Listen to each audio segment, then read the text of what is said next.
A life-saving experience we'll never forget. At Gnanmandir Gurukul, we always look for ways to learn beyond textbooks, and this time we had an amazing opportunity to gain real-life skills. We recently participated in a medical emergency response workshop where we learned about first aid kit and CPR. What we learned? Hands-on practice. We got to practice how to handle common injuries like cuts, burns and fractures. It was an eye-opening to learn how even simple actions can save lives. CPR training.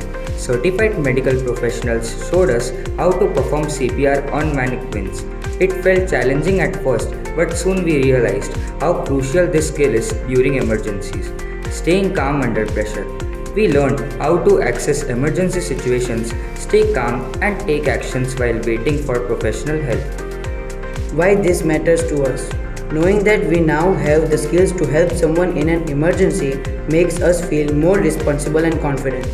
This workshop didn't just teach us first aid, it taught us the value of staying calm, acting fast, and supporting others in difficult situations.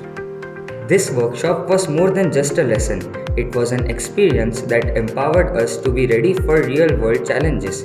We are proud to be a part of a community that encourages us to learn and grow beyond academics.